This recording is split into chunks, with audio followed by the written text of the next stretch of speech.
buenas tardes, bienvenidos y bienvenidas. ¿Cómo están? ¿Cómo están pasando estas horas, estas jornadas de verano en plena primavera? ¿Cómo estás, María? Muy bien, muy impresionada por esa toma que se veía desde la antena de Canal 10, en el horizonte de Montevideo, desde aquí, desde Barrio Sur, se ve, y Cordón, se ve la columna de humo que además intenta disiparse de ese accidente que se generó en las últimas horas en una fábrica que trabaja con productos químicos en Barros Blancos. Allí está nuestra compañera Silvana Goicoechea y le agradecemos este informe desde el lugar, seguramente debidamente protegida, porque esa enorme columna de humo es de alta toxicidad. Silvana.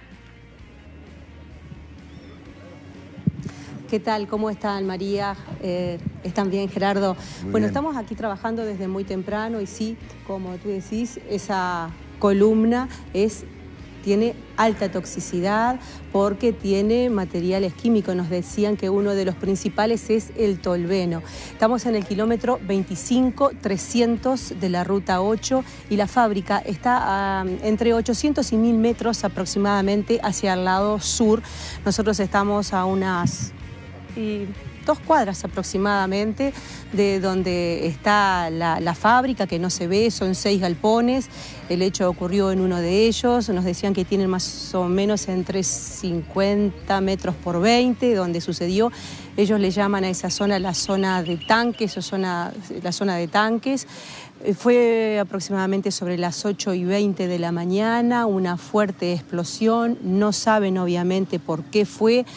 Hay algunos videos que están circulando, realizados por algunos vecinos que escucharon el ruido y entonces salieron, y también por algunos operarios que muestran la cantidad de metros al cual voló uno de esos tanques, también una escalera. Allí había un operario trabajando, que obviamente fue el que sufrió las peores consecuencias. Ese trabajador se llama Carlos Martínez, tiene 56 años, está internado en el SENACE primero. Los primeros auxilios los recibió en Pando, y de ahí entonces, debido a las quemaduras de grado tan importante que sufrió, lo derivaron al SENACE. Sus compañeros están muy preocupados por su salud, obviamente. Hace unos 25 o 26 años que es operario de la empresa. En la empresa esta que se llama Montelur, pero se la conoce en el barrio este como La Torrente, tiene 100 operarios. Trabajan en 3 turnos y la mayor parte de esos operarios trabaja en la mañana. Cuando se escuchó esto, obviamente que todos trataron, de los que estaban cerca, socorrer a su compañero, y los otros a salir del lugar. Querían algunos, por ejemplo, sacar sus pertenencias y les decían que no, que lo que primaba obviamente era la vida de los trabajadores. Esta columna de humo que se ve a mi espalda se mantiene en forma constante desde temprano de la mañana. Camiones cisterna, algunos con arena, otros con espuma, también con agua. De continuo pasan por acá, por donde nosotros estamos instalados, para llevar ese material, porque si bien no hemos podido hablar con bomberos todavía, sí hemos tenido alguna información extraoficial y nos explican que lo que se trata de hacer es controlar el fuego, o sea, enfriar los otros tanques. No sabemos con exactitud cuántos son, pero sí sabemos que son más de 6 los que hay en la fábrica, y tienen todos productos químicos muy importantes. Entonces, sí, Gerardo. No, que te quería complementar lo que decía, porque aquí estamos viendo las tomas aéreas y justamente mostraban los tanques de los que tú hablas. Te iba a preguntar justamente eso, si existe el riesgo de que se propague el fuego, si esos tanques también tienen algún producto inflamable. Y efectivamente, como tú decías, son cerca de 6 tanques, que allí estamos viendo. Claro, nosotros conversábamos con trabajadores y nos decían, bueno, que ellos no saben exactamente cuánto material tiene cada uno de los tanques, ni tampoco qué producto específico tiene cada uno de los tanques. Algunos decían, por ejemplo, que tiene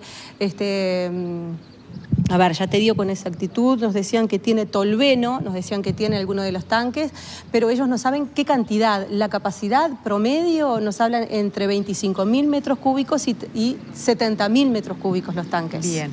Y lo que tratan de hacer es enfriar, tener esa zona aislada para que obviamente el fuego no vaya hacia esos otros tanques, porque entonces la situación se complicaría. También otra de las cosas que tienen que tener en cuenta es que si cambia el humo y esa columna tan intensa de humo tóxico viene hacia el lugar donde nosotros estamos, todas estas familias van a tener que ser evacuadas. Bien. Más temprano se evacuaron algunas familias, pero ya retornaron a sus hogares. Silvana, eso quiere decir que toda la zona está bajo una suerte de advertencia o apercibimiento de que si cambia el viento y la orientación de esa columna tóxica también cambia, las personas tienen que abandonar sus hogares. Exactamente, y eso fue lo que sucedió temprano, porque lo que se evacuó fueron unas familias alrededor de la fábrica, también una escuela donde funcionan, es un local donde funcionan 2 escuelas que Bien. Como prevención, sobre las 8:30 de la mañana se evacuaron a los alumnos, y una fábrica de plástico que está cruzando la calle, por la calle posterior a donde nosotros estamos, esa también se evacuó como prevención. Bien. Silvana, te agradecemos muchísimo este reporte. Nos gustaría que volvieras cuanto antes para protegerte tú también y, bueno, y advertir a los vecinos, entonces, que quizás estén también en sintonía con la tarde en casa, que esta es una situación que está en este momento contenida, pero que puede cambiar y puede cambiar de una manera perjudicial, porque ese humo es un humo altamente tóxico. No hay técnicos, no hay gente de la empresa con quien hablar. ¿Hay alguna versión de lo que puede haber pasado? No hay personas, Bien. técnicos de la empresa por acá. Como te decía, tampoco bomberos, como para que nos puedan decir un poco más con exactitud qué fue lo que pudo pasar. Con quien sí hablamos fue con algunos trabajadores. Claro. Y nos decían que si bien no habían estado en el mismo lugar del accidente, bueno, sí fueron los que socorrieron a este funcionario, que nos decían que, bueno, pobre, la situación fue muy difícil. Bien. Silvana, te agradecemos el contacto en la medida de que surja algún tipo de novedad o de modificación de esta situación que por ahora se podría plantear como contenido, porque el fuego no se estaría expandiendo, porque los otros tanques estarían siendo sometidos a ducha de frío para tratar de bajar su temperatura, efectivamente. Y sobre este fuego no se puede aplicar agua y sí se estarían tratando de generar cortafuegos con arena. Si cambia el viento, la situación puede complicarse y ahí estaríamos haciendo otro contacto. Perfecto. Estamos aquí entonces para informarlos. Gracias, Silvana. Un abrazo y a cuidarse. Bueno, y a todos los vecinos que están en la zona, que también tomen los recaudos, porque si tienen que salir rápidamente de sus casas, han tenido el tiempo como para evaluar la situación, Además, buscar un lugar depende donde de cómo evolucione el viento. Efectivamente. Una pequeña rotación del viento puede significar el desalojo de varias casas. Y eso se da en minutos, ¿verdad? Sí, o sea, o quienes segundos, están allí, que tomen los recaudos. Yo recuerdo cuando se generó aquel incendio en los altos de la UTE, por ejemplo, que alguien golpeó la puerta de mi casa y me dijo... fue un exceso, bueno, ¿no? pero son 300, puede explotar la metros. Central Valle. y yo ahí por un momento dije, si eso es así, ni me muevo. Sigo durmiendo, Ni claro. me muevo porque Claro. es terrible. Bueno, pero era una persona muy alarmista, esa persona también estaba muy alarmada. Claro. Pero de cualquier manera, ¿qué es lo primero que uno atina a sacar de su casa e irse cuando le plantean un riesgo de ese porte, ¿verdad? Estoy haciendo solamente una memoria personal, pero quiero decir, estas personas que viven en la zona, que tomen los recaudos porque quizás, y ojalá que no, tengan que salir de sus domicilios, que salir de sus lugares donde se encuentran y bueno, que se armen allí con las necesidades primarias solucionadas, un paquete o una valijita. Sí, por lo menos que estén atentos. Estén muy atentos, sí, efectivamente. Consejos también de las habrá autoridades, garrafas, de bomberos, etcétera. María, ayer hubo un tiroteo que fue bastante espeluznante para quienes estaban presentes en el hipercentro Jean. en el intento de robo por un grupo de delincuentes fuertemente armados de la remesa del banco que allí opera, bueno, de la empresa de seguridad que estaba haciendo el correspondiente traslado. Fue una intensa balacera en momentos en que había mucha gente en los locales comerciales. El propio personal de los distintos locales trató de ayudar a la gente en ese momento de alta tensión. Estamos en contacto con el jefe de policía de Canelones, Gustavo Fernández, para que nos informe lo que se sabe a esta hora sobre ese asalto, el estado de los guardias heridos, que en principio sería de menor entidad. ¿Cómo le va, Fernández? Buenas tardes. Buenas tardes. Buenas tardes. Un día por suerte. ¿Qué tal? Bueno, ¿en qué punto se encuentra a esta hora la investigación sobre este asalto? Bueno, estamos trabajando en base a todo lo que ha sido las declaraciones de testigos, lo que tiene que ver con las filmaciones de distintas cámaras de ciudad y toda la información que se posee en torno a este hecho, ¿no? Claro, es evidente que se trata de una banda organizada, con mucha osadía, con mucha violencia, que muy bien pertrechada y que además contaba con la planificación y la logística como para hacer este tipo de atracos. Sí, indudablemente no fue un hecho, digamos, aislado, sino que fue algo que indudablemente fue planificado y estaban, digamos, bien preparados para el momento que se decidieron a cometer este hecho. De acuerdo a los interrogatorios primarios, ¿cuántas serían las personas involucradas? Estamos tratando de establecer exactamente la cantidad. Hay, digamos, distintas versiones, pero es entre 7 y 9 personas fueron los participantes. Bien, ¿hasta 10 entonces? Sí, es muy probable. Bien. Obviamente esto es un asalto entregado. Bueno, la investigación nos dirá si fue entregado o fue de alguna manera producto de la información recogida por estas personas, ¿no? Claro, ¿usted confirma que hayan utilizado armas de guerra? Porque, entre otras informaciones que ha circulado con respecto a las características del armamento que utilizaron, se habla de ametralladoras. No sé si esto es, desde el punto de vista técnico, cierto. Lo que podemos confirmar es la utilización de un arma calibre .30, conocida como carabina M1 o modelo M2, las cuales son, digamos, fueron utilizadas en la Segunda Guerra Mundial y son armas normalmente de uso del ejército o de la policía, aunque ya han sido retiradas de servicio, están declaradas obsoletas desde hace mucho tiempo. ¿Ustedes tienen registro de que les habrían robado algún tipo de armas como esta? En los registros, digamos, existen desde muchos años atrás armas de similares características que han sido denunciadas como hurtadas de distintos lugares, o asimismo de coleccionistas u otras personas, a veces que es un arma muy coleccionable y que adquirió, digamos, su fama en la Segunda Guerra Mundial. Entonces muchas veces es coleccionada por particulares también y existe la posibilidad que haya sido hurtada también. ¿Hay al menos un delincuente herido, según se han encontrado manchas de sangre en los vehículos abandonados? Lo que estamos tratando de determinar, o sea, había sangre en la escena del hecho y se están realizando los análisis para determinar a quién pertenecen. Eso en el intercambio de disparos con los guardias. Sí, exactamente. Hay uno de los guardias que es quien efectúa varios disparos con la escopeta y con un revólver calibre 38 que portaba en ese momento. Bien. ¿Cómo es el procedimiento? ¿Tiene un protocolo? ¿Se realizaba de manera similar siempre? ¿O ayer se tomó algún tipo de excepción? Porque la información que ha trascendido es que el dinero era transportado en carritos de supermercado. Bueno, es la información que surge así en primera instancia. Se están trasladando las sacas en un carrito exactamente. Anteriormente no sé exactamente si se hacía de la misma manera, pero es una tarea habitual que realizan en ese lugar esta empresa, ¿no? ¿Y a qué distancia se encontraba el vehículo al que llevaban el dinero del lugar de donde lo obtenían?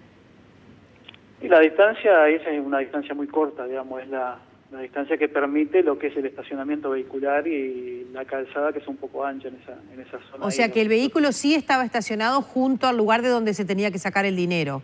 Sí, el vehículo. ¿Los carritos habrían sido utilizados para alivianar el peso o para trasladarlo por el peso del dinero? Sí, indudablemente, o sea, no quiere decir que sea una práctica habitual, pero en este caso sí se hacía. Bien. Y además, bueno, claro, uno cuando siente que las balas pican cerca, le resulta más impactante. Yo voy frecuentemente al JEAN, de hecho estuve, no sé, 48 horas antes allí mismo, y en ese momento había mucha gente, el intercambio de disparos fue nutrido, se habla de cerca de un centenar de disparos, vimos ayer imágenes en las redes del impacto de las balas en los vidrios de los distintos locales.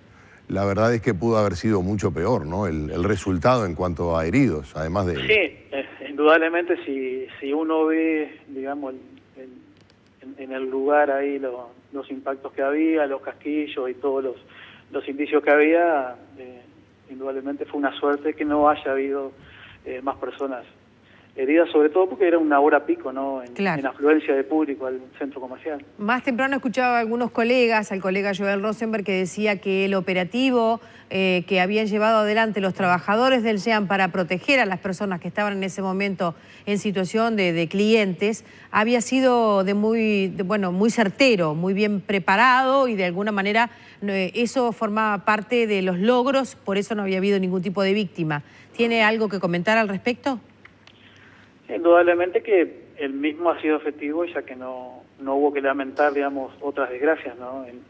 En la zona, si bien, digamos, los impactos que habían no traspasaron hacia la parte interna del comercio, algunos quedaron mismo dentro de lo que es el local bancario, ahí en las distintas mamposterías, sí, algunos fueron hacia la zona de ingreso vidriada ahí, pero por suerte fueron los menos.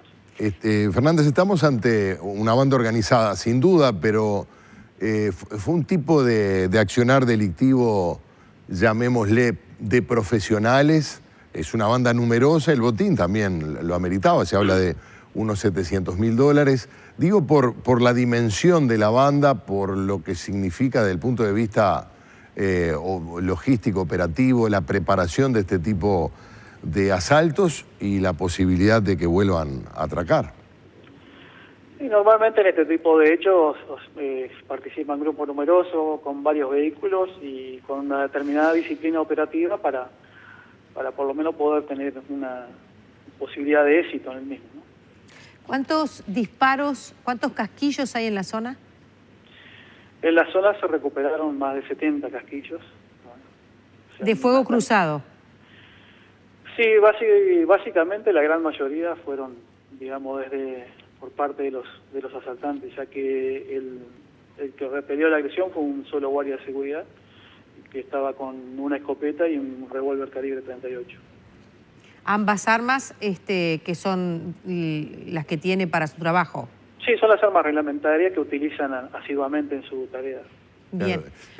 No, le preguntaba por las características del accionar de la banda, porque este tipo de delincuentes no salen de abajo de las piedras, es decir, en general es gente que tiene cierto grado de especialización y muchos de ellos son reincidentes, es decir, es probable que ya hayan pasado por la cárcel, que ya estén en los antecedentes de la policía. Entendería la reserva del caso en el manejo de este tipo de información, pero en ese sentido se está trabajando en alguna pista, se tiene alguna lista de posibles delincuentes con este perfil que estén libres.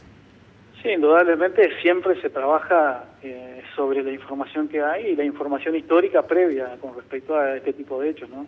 Claro, porque a veces todas las posibilidades están siendo analizadas y comparadas respecto a lo que son la modalidad, de la forma de actuar y todo ese sentido.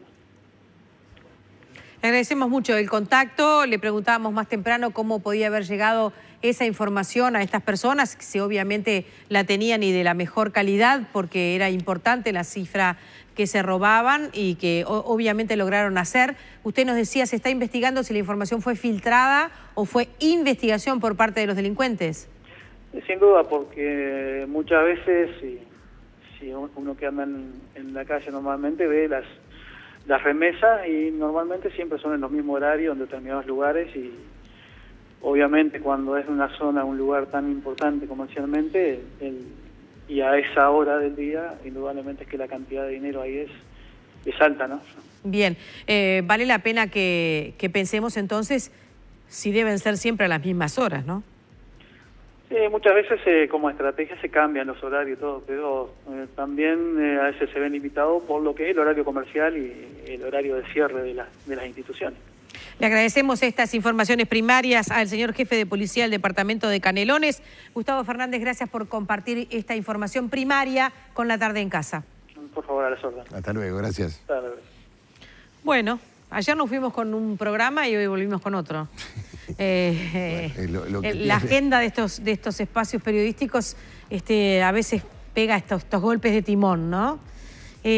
Vamos a decir que la persona que sufrió el siniestro en la fábrica es un funcionario de 50 y tantos años que tiene más del 50% de su cuerpo quemado, así que se espera las próximas 24 horas a 48 horas el informe que brinde el CENAQUE, el Centro Nacional de Quemado, donde se está asistiendo con gran preocupación porque es muy importante la lesión que tiene. Muy bien, ¿hacemos una pausa? Hacemos. Después, seguimos compartiendo La Tarde en Casa. Vamos a recibir al doctor Gustavo Greco, director de la Unidad de Negociación Colectiva del Sindicato Médico del Uruguay. Una vez más el tema de las certificaciones médicas laborales está en el tapete. Vamos a ver qué se avanzó hoy en esta actividad conjunta que realizó el Sindicato Médico con el Banco de Previsión Social. Ya volvemos.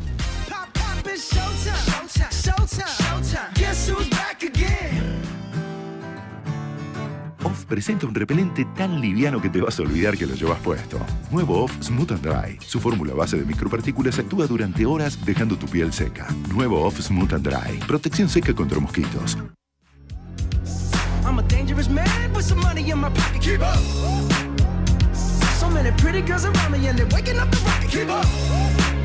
Existe un árbol con el poder de autorregenerarse, el sauce blanco. Cuando su corteza está herida, se regenera solo. ¿Y si la piel tuviera ese poder? Nuevo Revitalift Cica Repair extrajo de su corteza ácido salicílico y lo fusionó con vitamina E para un efecto reparador. Actúa en esas arrugas que se sienten como cicatrices. Aquí y aclara manchas. Mi piel renovada. Nueva Cica Repair de L'Oréal Paris, porque tú lo vales.